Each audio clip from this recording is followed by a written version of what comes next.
एक बात तो निश्चित है, गलती से भी बीज जिस फल का गिर गया है भूमि पर, तो वृक्ष वही उत्पन्न होगा जिसका बीज गिरा है।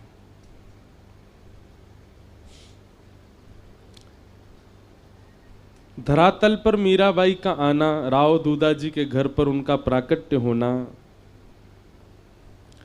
यह बात निश्चित है कि कभी ना कभी उनके संपूर्ण वंश में कोई ऐसा भक्ति का बीज तो रोपित किया गया था जिससे मीराबाई जैसा वृक्ष उत्पन्न हुआ, जिसकी छांव में बैठकर के हजारों लोग, जिनके फल को, पद रूपी फलों को चख करके ना जाने कितनों की क्षुधा निवृत्त होती है।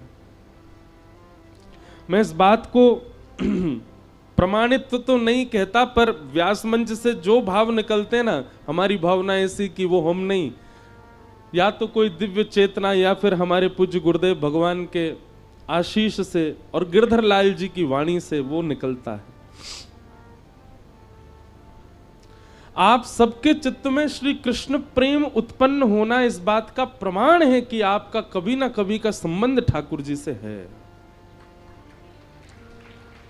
भक्तिमती मीराबाई का चरित्र देखते हैं। बाल्यकाल की मीराबाई, ना खेल में रुचि है, ना नृत्य में रुचि है। राव दूधा जी के मझले पुत्र की पुत्री हैं। घर में कोई कमी नहीं है मीराबाई के। वो सारे ऐश्वर्य, सारे सुख मीराबाई के चरण चूमते हैं, जिसके लिए पूरी दुनिया लालायित रहती है।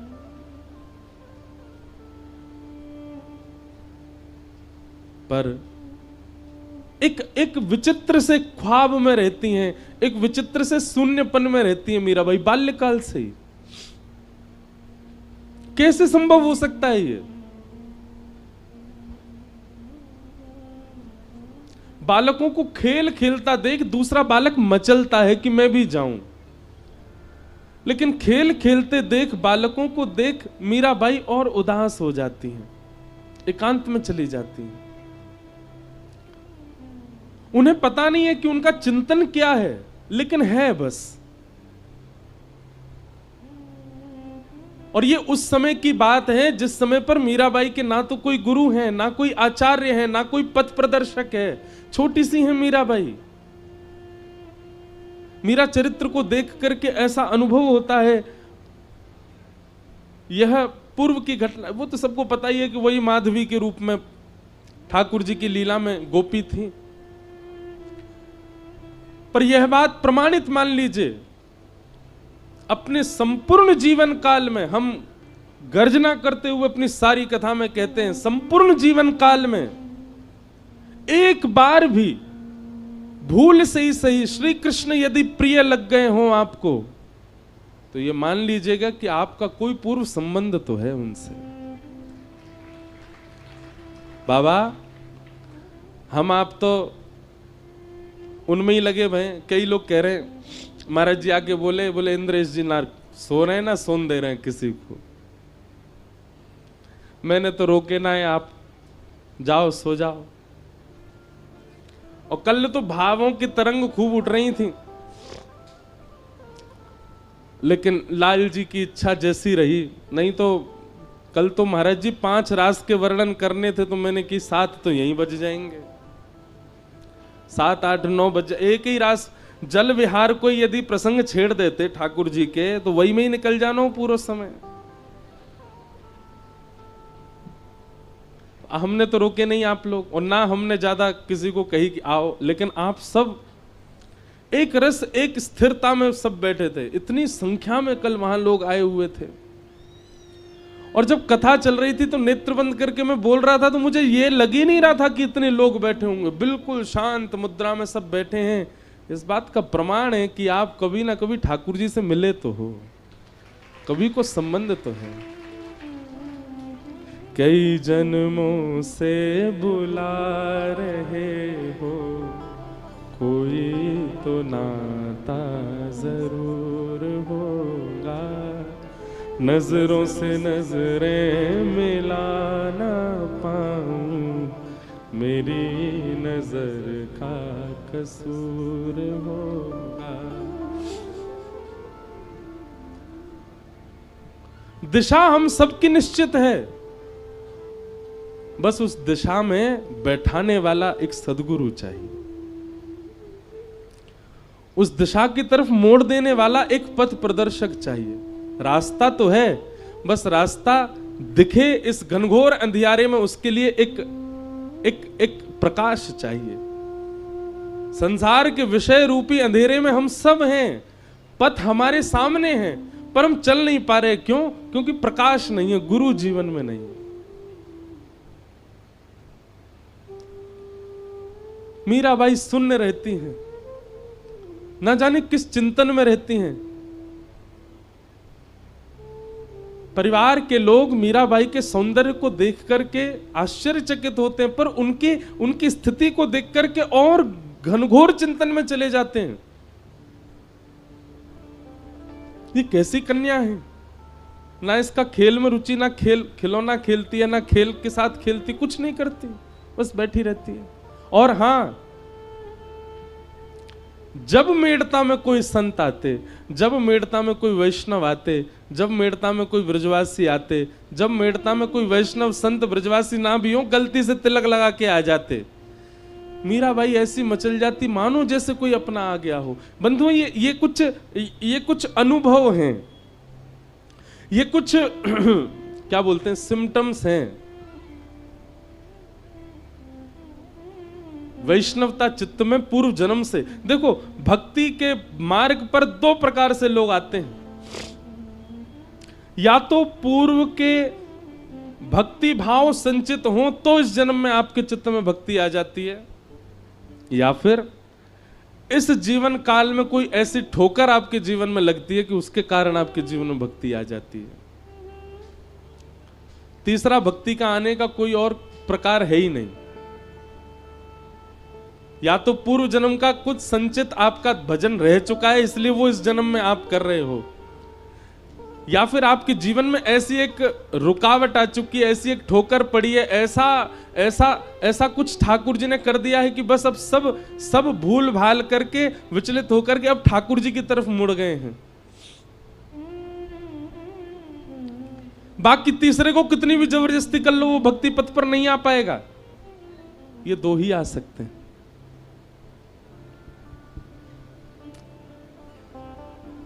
तो ये इस बात का प्रमाण है कि वैष्णव प्रिय लगते हैं, संत जन प्रिय लगते हैं, गैया प्रिय लगती है, ब्रज प्रिय लगता है, नाम प्रिय लगता है, लीला प्रिय लगती है, रूप प्रिय लगता है, धाम प्रिय लगता है। तो इस बात का प्रमाण है कि ठाकुर जी को आप प्रिय लगते हो, इसीलिए वो प्रियता उत्पन्न हो रही है।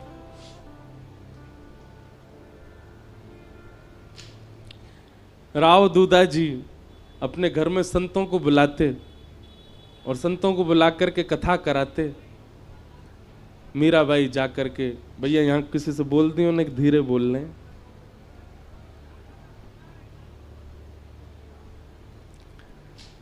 मीराबाई जा करके उस कथा में ऐसे विराजमान हो जाती, अरे उत्तर मीमांसा पूर्व मीमांसा वेदों की ऋचाओं पर प्रवचन, जिनके प्रवचन सुनने के लिए इतनी गम्यता चाहिए, उन प्रवचनों को सबसे आगे बैठ करके मीराबाई एकांत चित्त नन्ही सी बालिका बैठ करके श्रवण करती।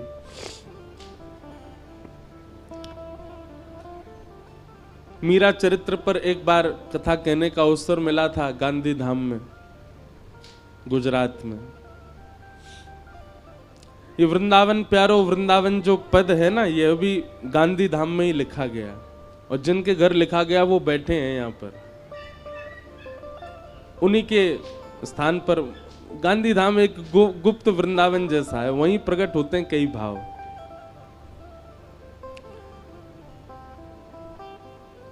तो मीराबाई के प्रसंग में आता है कि जब जोशी जी कथा सुनाने के लिए आते थे तो मीराबाई सामने बैठ करके सुनती,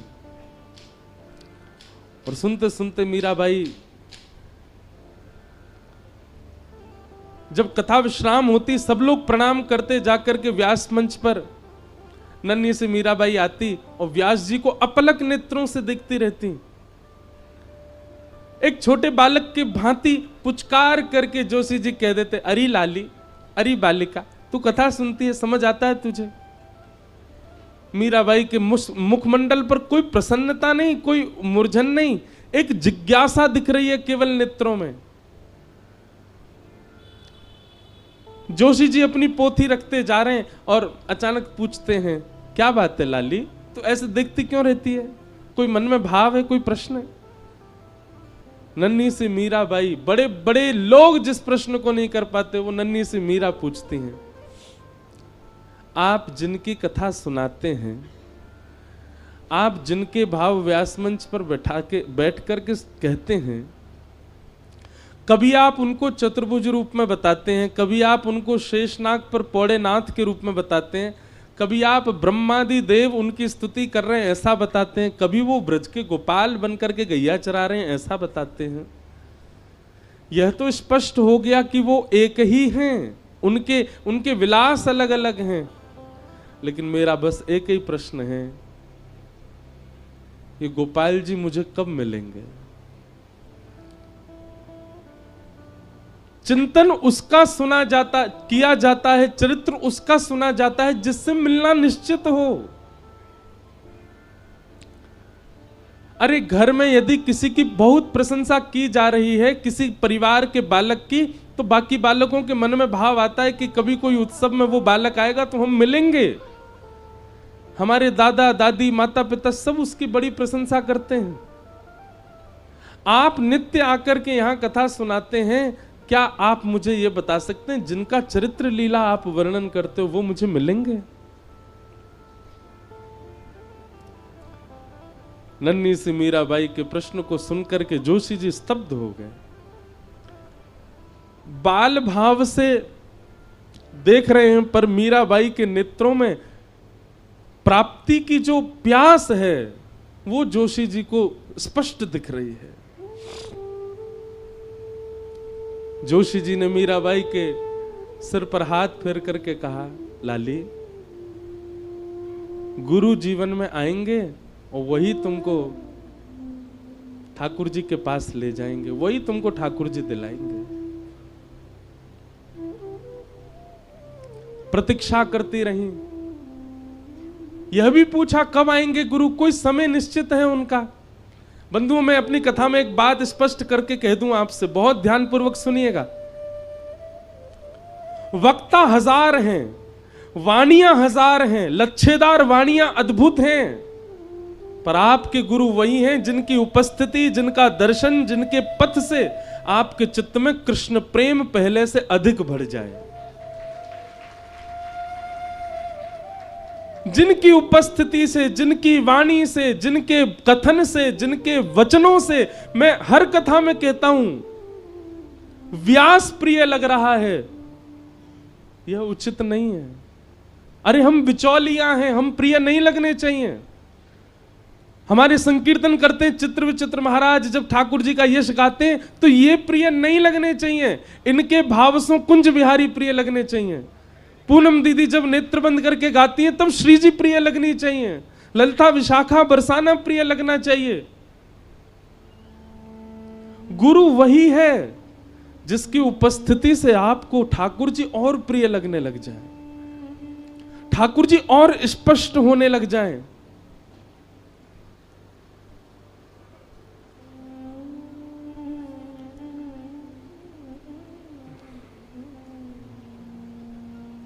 अरे दुनिया में बहुव्यंजन बनते हैं, कहीं इटालियन बन रहा है, कहीं मैक्सिकन बन रहा है, कहीं पर साउथ इंडियन बन रहा है, कुछ बन रहा है, पर भोजन वो उचित जो आपके भूख को मिटाता हो। और कई बार नहीं, हर बार वह भोजन मां के हाथ की सामान्य रोटी और दाल ही होती है। भोजन अति विशिष्ट नहीं चाहिए, भूख मिटनी चाहिए। गुरु वह है गुरु वही जो हरि सो मिलावे, गुरु वही जो हरि की राह दिखा दे, और गुरु वही जो सब छड़ वृंदावन बसा दे। वही गुरु है। और क्षमा कीजिएगा, ऐसे गुरु आपके ढूंढने से नहीं मिलेंगे, ऐसे गुरु आपको ढूंढेंगे, उनकी वाणी आपको ढूंढेगी। और कैसे ढूंढेगी? निद्रा हो, सुसुप्ति हो, स्वप्न हो, स्नान हो, खान हो, चलना हो, डोलना हो, हंसना हो, रोना हो, हर स्थिति में उस गुरु के कोई वाक्य गूंजते रहेंगे चित्त में। उन गुरु का चिंतन आता रहेगा पुनश्च पुनः आपके चित्त में। घर में विवाह का प्रसंग है, सब नाच रहे हैं, गा रहे हैं, पर आपके चित्त में एक क्षण के लिए इस सब प्रसंग के बीच में भी आपके गुरु का उनका स्मरण हो गया, जिनसे आप वृंदावन मिलके आए थे। उनका स्मरण हो गया, जिनकी बैठे बैठे आपने कथा सुन ली थी। रात्रि स्वप्न में या निद्रा में उनकी स्मृति हो रही है, जिनके वचनामृत सुनकर के आप अपनी तन की स्थिति भूल गए थे। घर में अत्यंत शोक का समय है, सब व्याकुल चिंतित हैं, पर उस बीच में भी उनके कोई वाक्य आपको याद आ गए और आप उसमें भी वही गुरु हैं। हमारे पूज्य पूनम दीदी के गुरुदेव सन्मुख विराज रहे हैं। महाराज जी, आपको बार बार धन्यवाद। आपके श्री चरणन में बार बार प्रणाम करें सब लोग। आपकी कृपा से हमारे व्रज धाम को अखंड पूर्णिमा प्राप्त भई।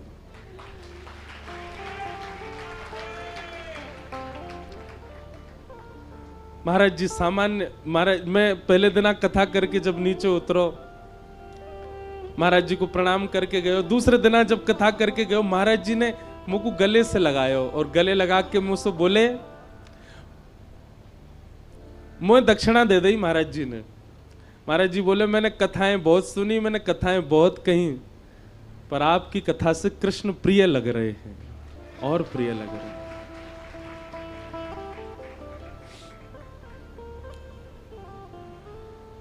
मेरा तो पहली बारी महाराज जी के दर्शन को सौभाग्य प्राप्त भयो। और पूज्य महाराज जी मुझको दीदी बता रही कि महाराज जी श्री जी के भाव के लिए खूब वो समय कैसे रहे होगा महाराज जी, जब किशोरी जी को प्रसन्न करने के लिए जब नृत्य करते होंगे, उनके सामने भाव गायो करते होंगे। महाराज जी के चरणन की नूपुर की जो ध्वनि हती, उनमें से एक ध्वनि श्री पूर्णिमा जी हमको प्राप्त भएगी। ऐसे हमारे पूज्य श्री महाराज जी को तो नाम अद्भुत है, पर आपको जो निकुंज को नाम है श्री रंगीली सखी पूज्य महाराज जी, आपने ही हमारी दीदी को ऐसा बैठा दियो कि अब इनको श्री जी दिखे सब जगह। हम दीदी की प्रशंसा नहीं कर रहे हैं उनके मुख पे, पर मैं आज आपसे भी कक्ष में कह रहा था कि ठाकुर जी ने अपने भक्तों के जितने लक्षण बताए, वो सारे लक्षण दीदी में घटते हैं।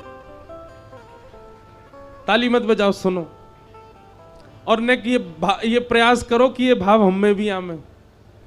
ठाकुर जी से किसी ने कहा, आपकी महिमा तो सब बताते हैं, आपका रूप तो सब बताते हैं, आपके भक्तों का रूप आप बताओ। ठाकुर जी बोले, सुनो, वाग्गदगदा द्रवते यस्य चित्तम रुदत्य भिक्षणं हसति क्वचित् विलज्ज उद्गायत नृत्यते च मद्भक्ति युक्तो भुवनं पुनातु। भगवान कह रहे हैं, पहला लक्षण क्या है? बोलते बोलते बोलते जिसका गला रुक जाता हो। किसी ने पूछा क्या हो गया? श्री जी की कृपा की स्मृति आ गई, ठाकुर जी की कोई लीला याद आ गई, कंठ अवरुद्ध हो गया। भगवान कहते हैं बोलते बोलते जिसका गला भर आता हो, मेरे भक्त का पहला लक्षण। द्रवते यस्य चित्तम, जिसका चित्त मेरी लीला का कोई किंचित मात्र भाव कह दे, जिसका चित्त उसमें ही भर आता हो, मेरे भक्त का दूसरा लक्षण। और रुदत्य भिक्षणम,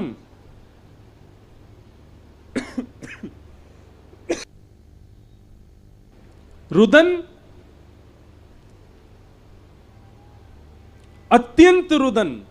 मैं कई प्रसंग तो जानबूझ करके नहीं बोलता, क्योंकि सामान्य प्रसंग बोलने पर आपकी स्थिति इतनी ऐसी हो जा। सब लोग मुझे बोले महाराज जी आप कथा करके गए, हमको 1 महीना लगा दीदी को संभालने में।